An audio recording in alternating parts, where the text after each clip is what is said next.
Hello. Welcome to the journey of grief, becoming us without them. My name is Barbara Field. I'm a licensed marriage and family therapist in Sacramento, California. And I specialize in the somatic kind of treatments like EMDR, brain spotting, comprehensive resource model. And I started this channel so that there would be a place for people who are grieving losses of all kinds to just have a voice and hear other people just talking about grief, not the right way, the wrong way, but your way. And so today we're going to be doing things a little bit differently. So I've asked my friend Jeanene to conduct the interview today. And so Jeanene, take it away. Barbara, thank you. I am Jeanene Desrosiers. I'm a certified clinical hypnotherapist. I own Essential Key Hypnotherapy. So I have an office in Folsom and in Granite Bay. I also have virtual clients. I feel like my little logo is always, or my motto is, I help people go from stuck to unstoppable. So a lot of times we can, I don't know, get in our own way, right? We have subconscious blocks that prevent us from moving forward, rising above anxiety, depression, focus, motivation, fears, phobias, all kinds of stuff. We've had some grand talks about grief, which I really feel called to help people with. And we've had some lovely conversations. And most recently, we had a one-to-one conversation about my own experiences in life.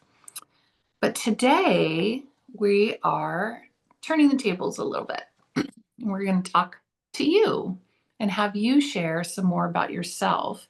And so, Barbara, we know that you spend a majority of your time in your life helping people navigate really hard and challenging times in their life. You hold a lot of space for people. You ask a lot of great questions. You bring people on these panels to send out a message into the world that we're not alone, we're supported, there's resources, maybe for the people that don't know where to go with that information or where to find it. It gives them an opportunity to be seen and learn even more. But we want to learn more about you and about your recent experience. You've had a recent transition, a new transition in life. And so why don't you share with me, with us, what that's all about? Okay, so just very brief background. My parents were very wounded and complicated people. And if you think about the 19 brain skills that you need to be able to adult with fluidity and competence, we probably didn't get very many of them. So I always tell people everything I know about being a competent adult, I learned from a class, a book, or a therapist. And so hitting adulthood was kind of a do-over, and I've been at it a long time.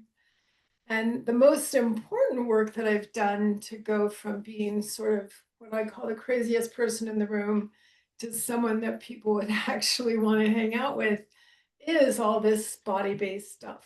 I have tried lots and lots of it. I have done hypnotherapy. I have done EMDR, brain spotting, comprehensive resource model, and slowly, I feel as if I've uninstalled all the wounded, not all, lots of the little wounded kid parts of me so that mostly my grown-up gets to stick around and make the decisions. And you don't really know how well you've done until something happens. So recently, I, as recently as 3 weeks ago, bragged to someone, I'm 73 years old and I'm in great shape and I don't take any medications and it's just awesome. And so 2 weeks ago, life said, guess what happens to people who brag? And so I was taken by ambulance to Kaiser, South Sacramento.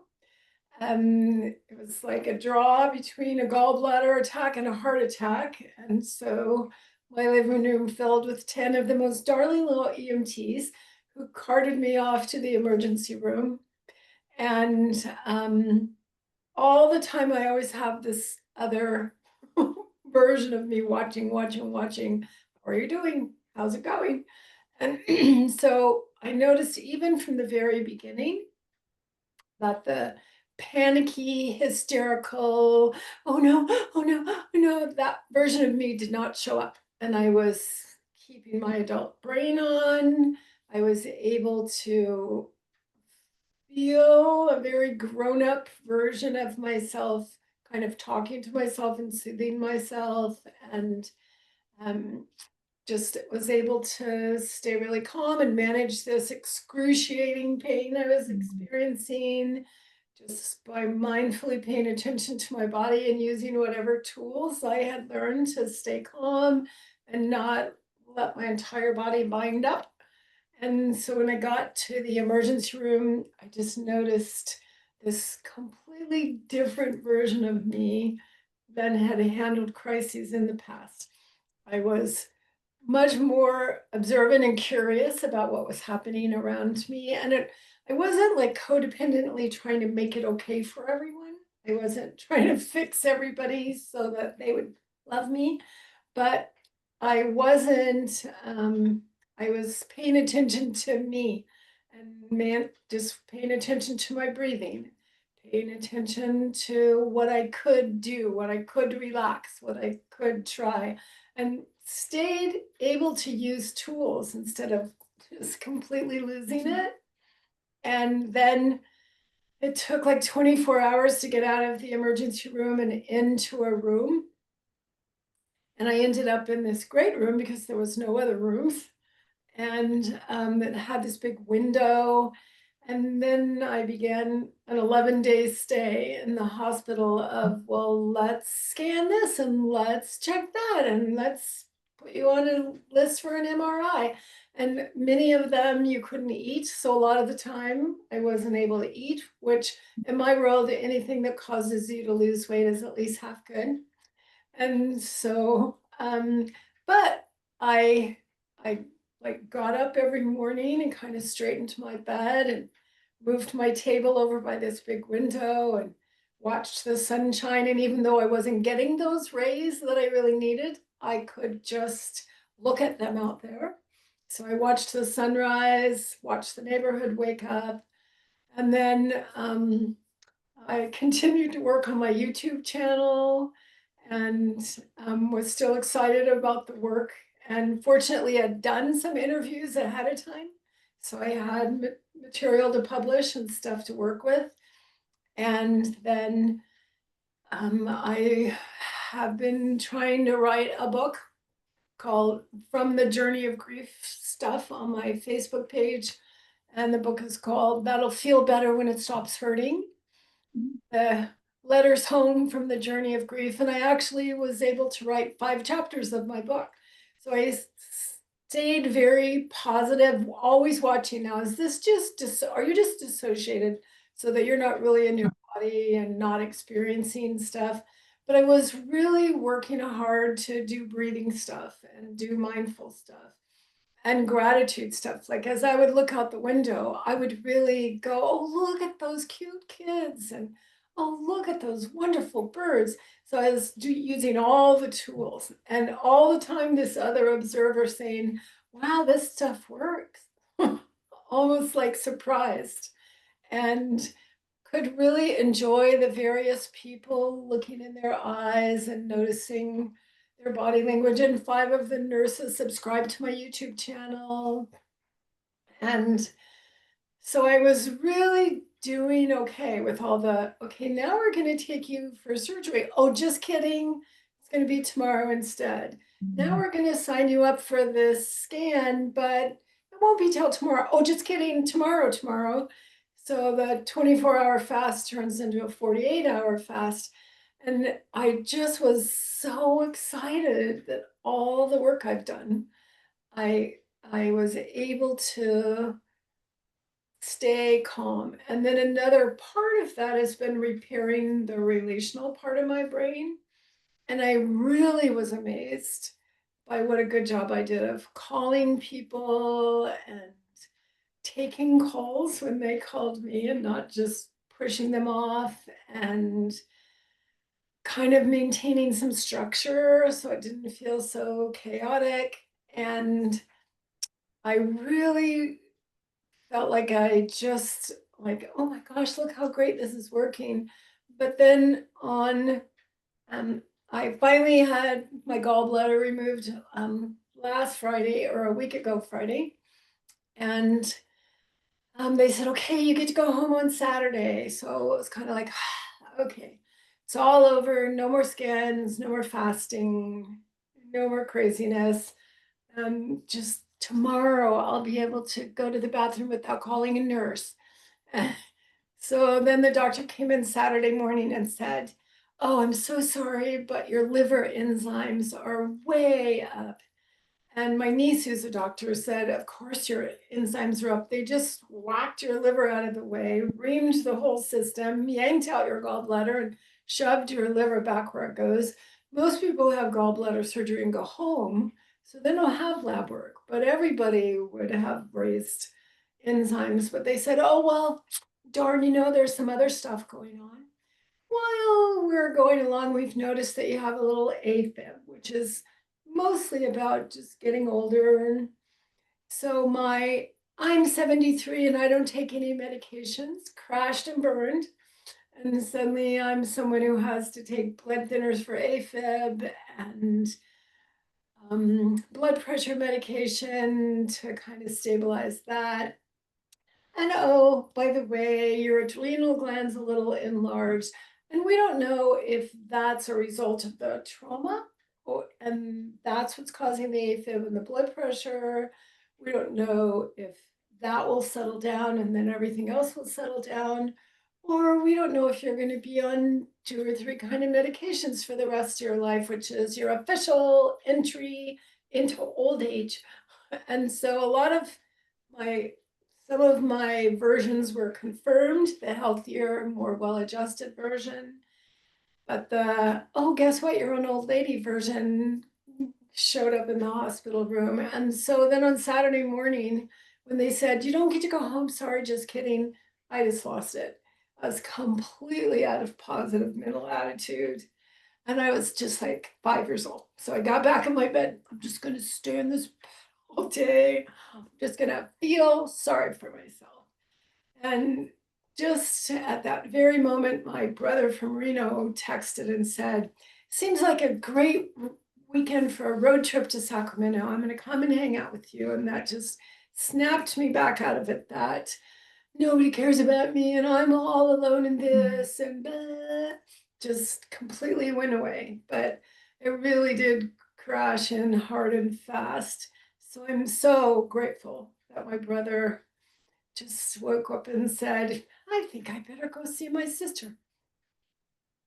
So finally I got out on Monday with my old lady card and my bag full of medications. And I've been home ever since. And I'm noticing that old lady is way more in charge of my recovery. So I can tell my body is very happy to be rid of that nasty gallbladder.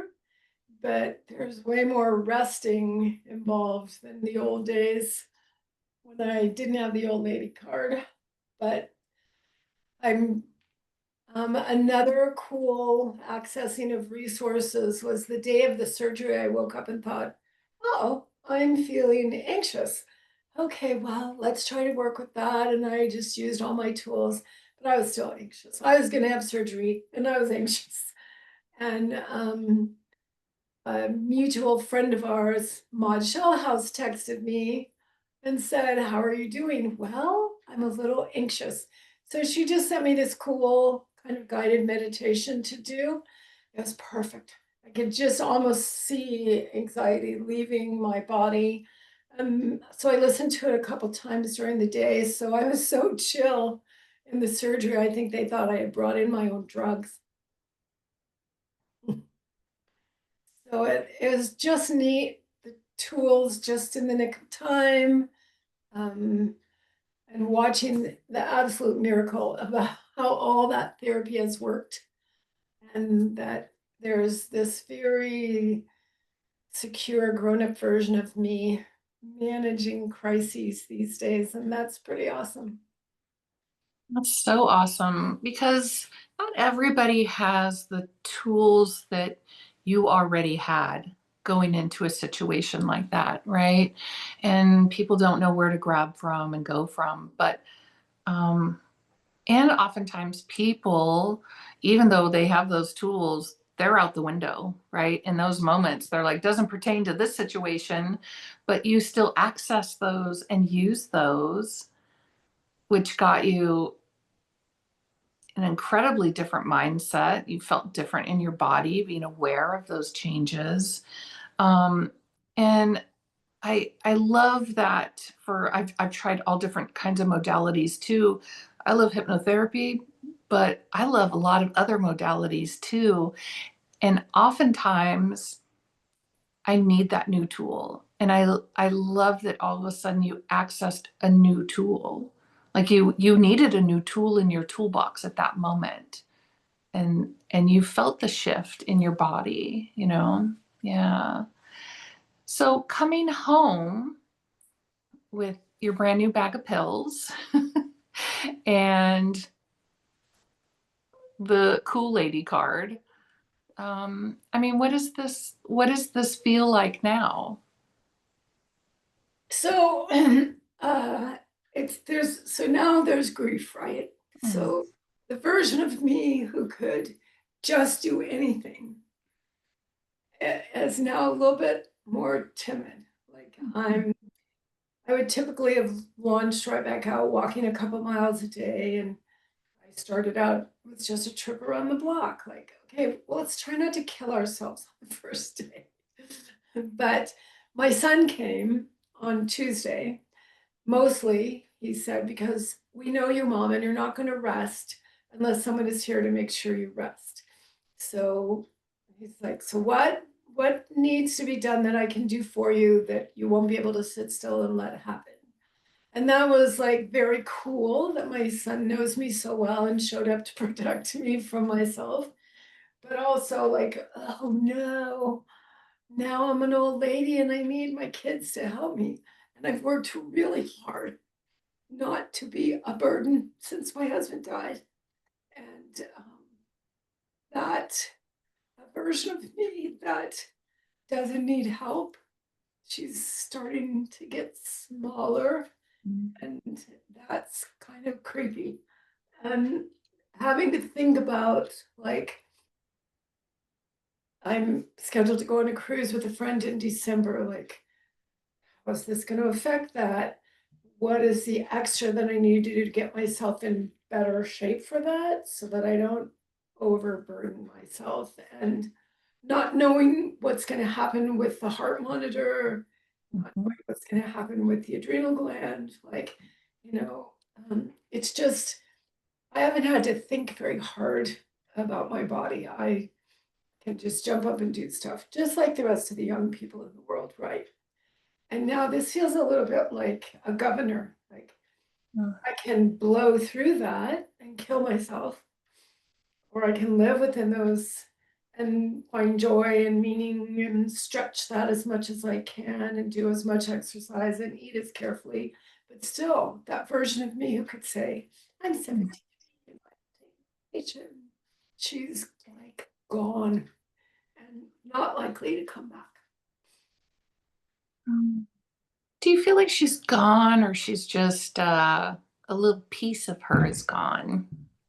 Well, yeah, that's probably it. Little Mm, piece of her is gone. But no, when your pieces start falling off, mm, it's not a good thing. mhm. I just want to acknowledge what you said about kind of joking, not joking about now I need my kids to take care of me, but how beautiful that you created people in an environment for them to understand what caring for people looks like. Yeah. I thank my parents for that gift, right? Not everybody gets that gift or opportunity, but they taught me how to care for people in really challenging times, how to care for people while they're dying, you know, that kind of stuff. But more importantly, just knowing how to show up and be there. Like, wow, talk about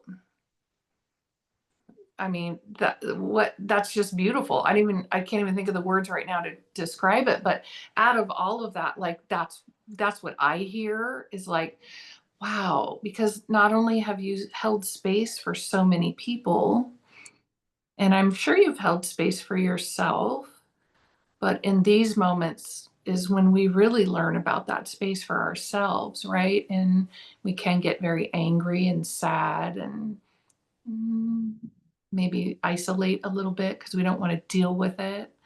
Yeah, and that I'm so lucky because my oldest son lives just 3 blocks away. So before I called 911, my granddaughter was here. So I wanted her dad to be here when the EMTs got here, and they're only 3 blocks away, so it was kind of a race. So I called him and said, probably a gallbladder attack, maybe a heart attack, calling 911, run for it. So he was here in moments just ahead of the EMTs. He was there at the emergency room. He stayed with me until they were getting me settled. My daughter-in-law came, and she's like this wonderful wizard who knows how to do everything. So she called and checked on me every day, and she works huge numbers of hours and made time to talk to me in quality time every single day.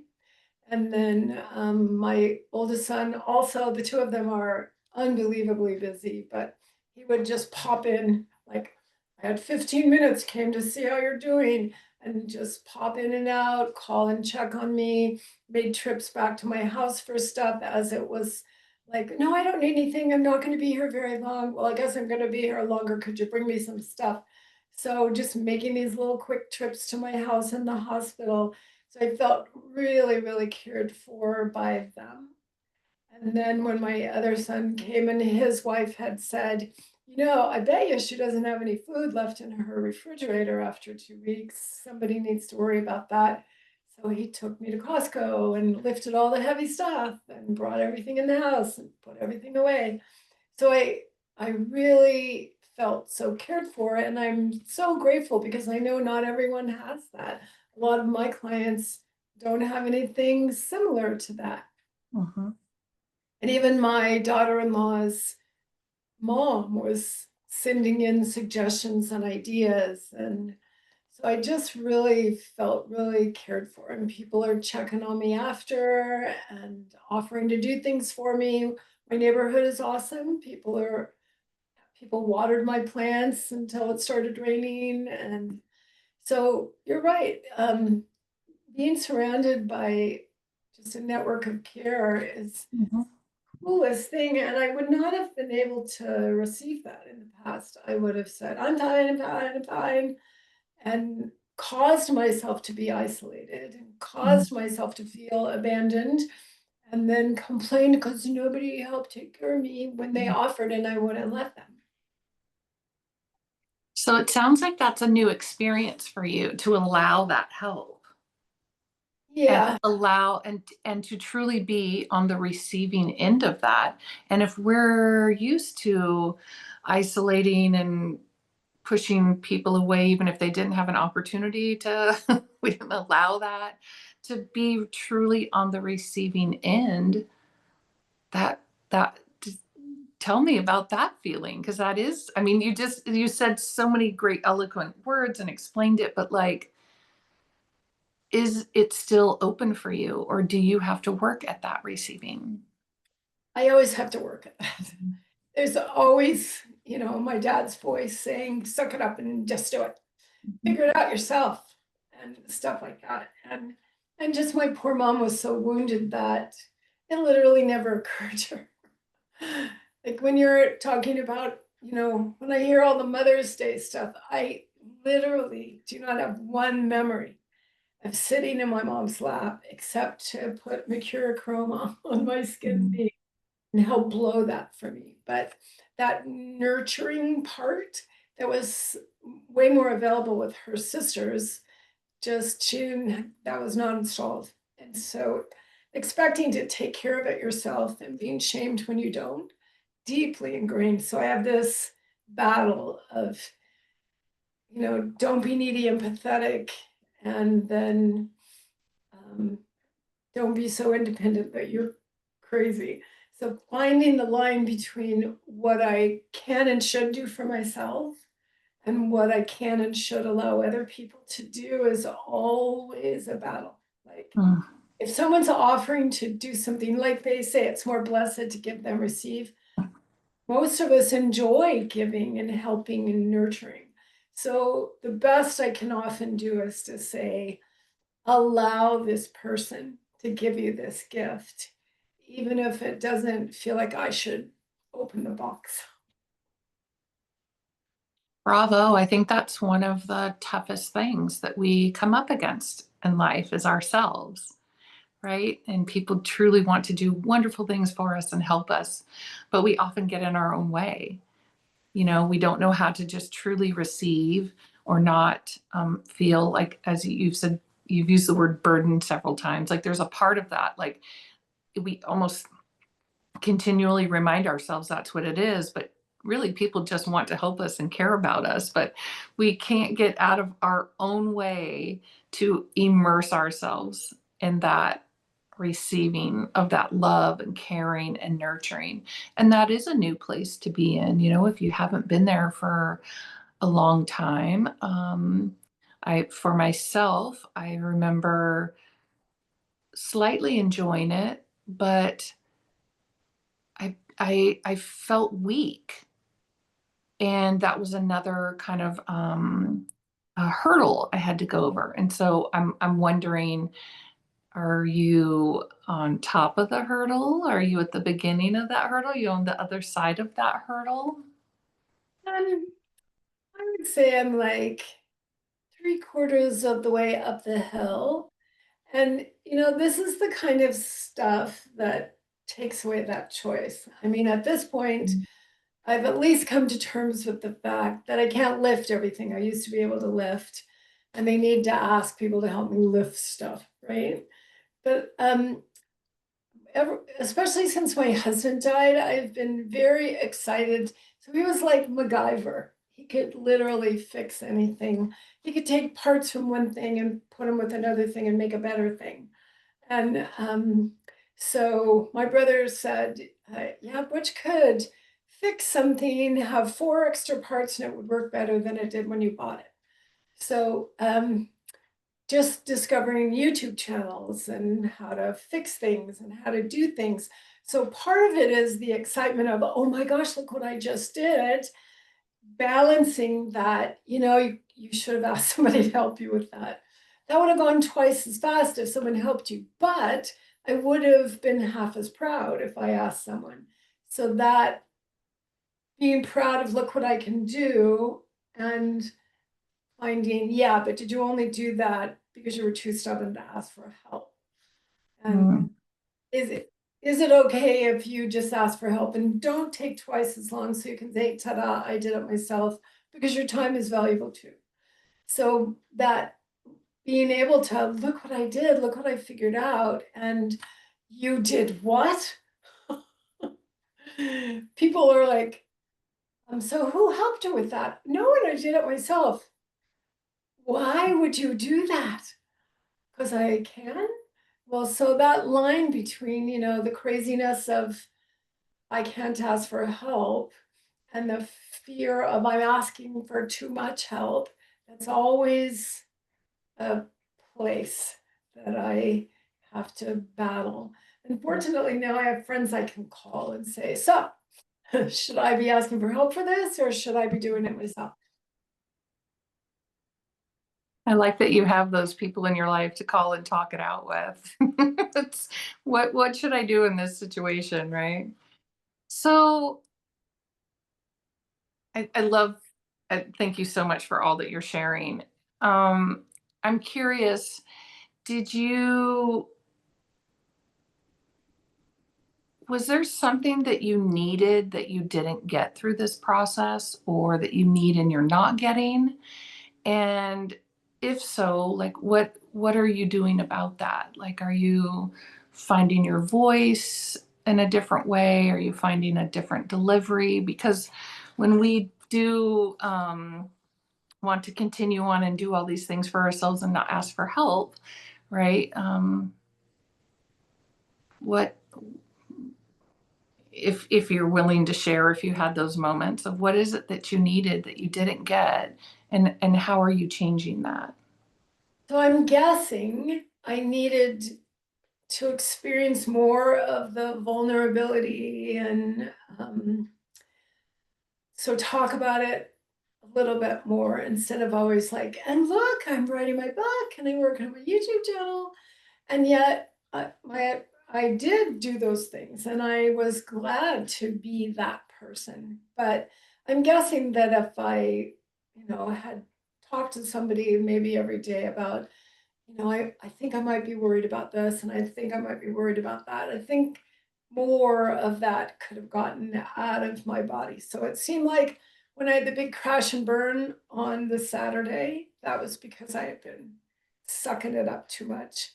I just maxed out my capacity to suck it up. And if I had been sucking it up less and letting it out more, then that would have been like, well, dang, one more thing, which is kind of how I felt every day. I go, okay, whatever, you can't control that, you can't change that. I can be sure that the people that are advocating for me are advocating for me. And this is all anyone can do. So I'm just going to be at peace with it. So I'm absolutely certain that if I was better at listening, like I had a doctor who once said, so you don't really own your house, you just rent space in your body. You don't really own your body, you just rent. So you don't really notice the maintenance items because it's not your house. Like, wow, what a great way to put that. So I'm guessing that came to play, that there was a little bit more shut up, Barbara, a little bit less. You're having a hard time, you're entitled to whine a little. That's a great analogy. Thank you, doctor, for that. But yeah, I think about in those moments when we're still carrying on our daily things, right, that we do, that's part of our identity, because these are the things that we do. And we get validation when people are like, oh my gosh, you do these things. Like, oh yeah, I'm in the hospital. It's no big deal. I just keep doing this. This is who I am, And because they're excited, we're excited. And we might feel like a dumpster fire on the inside because it's like, oh God, this is taking so much work to keep this going. But there is still that validation that kind of keeps that moving for us. So were you aware of that difference of what you're saying to people and really how you felt in your body while you were saying that? And I asked that question specifically because you are so in tune with like mind body science. So here we are.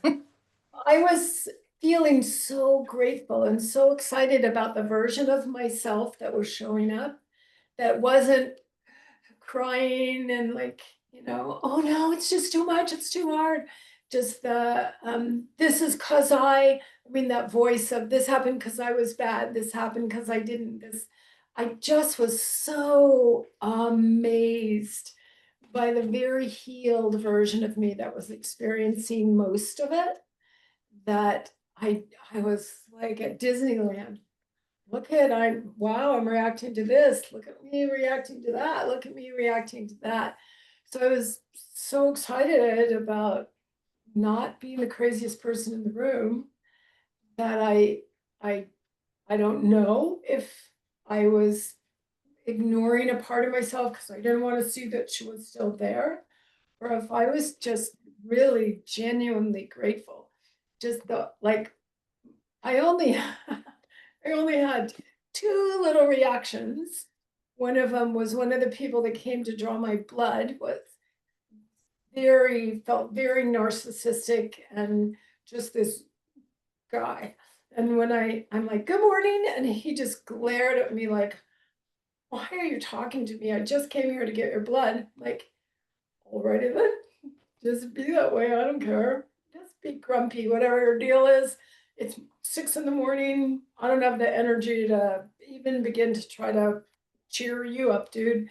So I just held out my hand. The guy just stabbed my hand and went, okay, well, that's over. He hopefully won't be the blood guy next time. And then in the middle of the night, on almost the last night, there was a student nurse who was just trying so hard. And I had sort of already established rapport with all the other nurses that I can get myself to the bathroom. They weren't setting the bed alarms so that I could get up in the night and drag my little thing to the bathroom with me and go back to bed on my own. But we get it's two guys. So it's a male nurse and his male student nurse. And we go right into condescending to the old lady mode and just like being overly, they were just being careful. They were doing their job. They didn't know me. I'm old. I've got my little buggy that I have to take with me everywhere.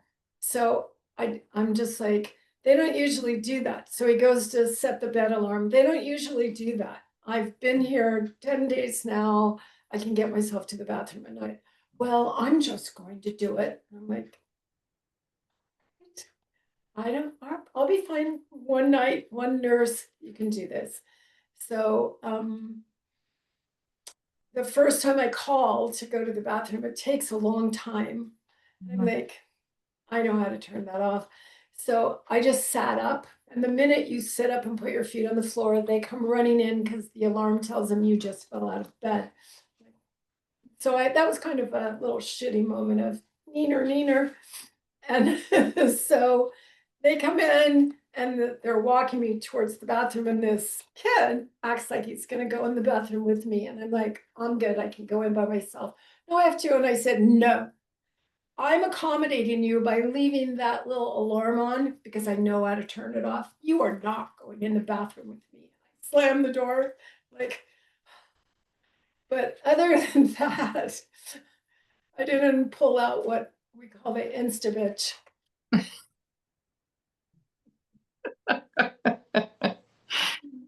Well, I love that Barbara still rose and shined in those moments. You're not coming in the bathroom with me. I can create boundaries for myself and for you. You're not coming in with me. So coming home, moving forward, I know that you're resting, but you're still working and you're resting in between. But what does this look like now? And what does this look like moving forward? How does this feel for you? It's just continuing to grieve that footloose and fancy free person. That's not me right now. That may come back. I'm I'm walking, but a little more slowly, a little bit less, building up to be sure that we're safe here. I'm being really, really careful with what I eat with a mind toward getting ready for my cruise, but also learning what this new version of my body does and does not want to eat. And I'm really adjusting my schedule. So it means having to tell everyone, all my clients and everyone. So I have to have regular breaks during the day now until I've recovered from the surgery. So creating spaces, spacing out my clients so that I get a rest every few clients and make sure I get my nap every day. And so it's those things that say, I am not Wonder Woman. I have limitations. I'm not going to pretend that I don't. And just like that feeling of, oh yeah, I have to do this now. Oh yeah, I have to be her now. And still glad about it, who I am, but not trying to do every single thing. Like the day after I got home from the hospital, I woke up in the morning and decided nothing would do but that I decorate the front yard for Halloween. And so my son is like, Mom, this is not happening the way that you're planning it. You get to work 1 hour and then rest. And then you can work 1 hour and rest. So I have this kid laughing, like, you in the house, rest. Because I just was like maniacally, I think it was me saying, I'm not limited. I'm not old. I can. And so I just needed someone who knew me better to say, sit down. So now I'm doing better at that now. And they're all checking on me still, and people are texting and checking, and I'm seeing humans in person as often as I can, doing this to sort of talk about this experience while it's fresh in my mind and I don't have it encased in glass. And just trying to, like we try to do, use our personal experiences to create space for other people to have personal experiences. Mm-hmm. So I can see there is a very getting myself ready for December 9th when I leave for my cruise to be the healthiest and most self-aware version of myself that I can be, so that I don't overdo it on that trip, so that I don't expect more from myself than there is. It is what it is. Sounds like a lot of growth, right? A lot of growth. Like your mindset about it and still being aware of those moments of frustration, grief, just like trying to get to know this new version of yourself, right? And we don't become instant friends when we meet these new versions of ourselves. We're kind of like, I don't know if I want to be your friend. And I don't know if I want to be nice to you until we're friends. So, but that's such huge growth to recognize like that's the moment that you're in, right?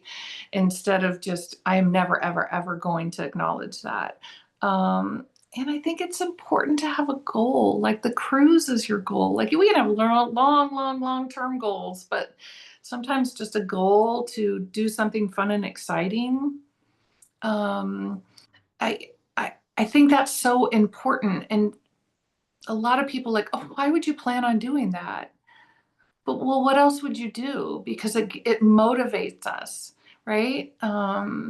It motivates us to care for ourselves, give ourselves rest, do some planning of how we're going to feel better going into that. Um, I is that something that resonates? Do you feel like that goal is setting you up for real success, not just for the cruise, but for success in, Sure. yeah. It feels like it's happening on two different levels. So Mm. planning for it, I'm doing as much as I can to be as healthy as I can, but I'm understanding there's a couple of these medical issues that are not resolved. They're still floating along like little piranhas under the boat. There is, I have no guarantee that one of them won't require postponement of this lovely cruise. Barbara, thank you so much for sharing. You hold space for so many people. You have platforms for people to share, to heal, myself included. We've done several chats, and I always walk away with new reflection of who I am and where I am in my journey, right? My healing journey, whatever my future holds. Like, it always creates another layer of who we're going to become from any time we share, especially sharing very personal moments. And for people that hold space and nurture and care for people, we generally don't like to share these parts of ourselves. It feels way too vulnerable. Um, but like that's I'm learning that that is such growth to be able to do that and embrace those feelings along the way. I'm incredibly proud of you for wanting to do this today and not waiting a long time, because I think newer into this is really kind of the meat and potatoes of that self grief part of it as you enter through it. Um, if you had to share your, I feel like even a minute's too short. How about a 3 minute takeaway for anybody? Or if there's anything else you'd like to share. So my huge thing about the comprehensive resource model, which is my primary model, is it's designed to repair attachment and help you to learn how to access oxytocin memories, to soothe and self-soothe. And that is the biggie for me, is that oxytocin medicates everything, and it has to be gotten from experiences with people that are glad to be with you and glad to be with all your parts, even your wounded parts. And that is the thing I think that gets most broken in a traumatized childhood, is that capacity to give and receive the love that will nurture you and heal you and allow you to suck it up and move on, because knowing that you've got backup, knowing that someone's with you, that's what makes childhood bearable and ultimately adulthood. And so I was so amazed how all the work I've done to repair my capacity to attach to humans showed up in this experience. And that would be my thing, is no matter how it feels to ask for help anyway.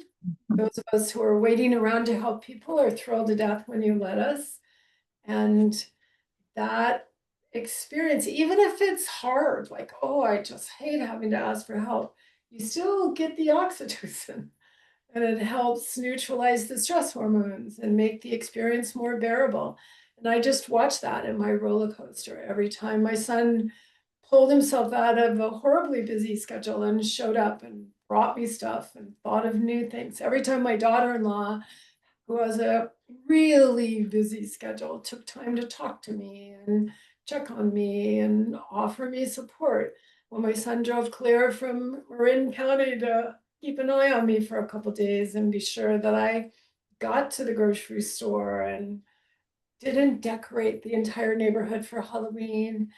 And then just when my brothers pulled himself out of a very busy schedule with a family and teenagers, and just drove all the way from Reno to just be in the room with me while I'm doing this. All of those things are what I would want people to have. I would want you to find people that you can care about, who can care back, and then let them care for you wherever you find it, whether it's a church or a quilting club or Toastmasters, wherever you find people that are just glad to be with you. That, I think, is what made all the difference for me, and kept me from collapsing back into my childhood trauma and made me write 5 chapters of my book and look joyfully out the window.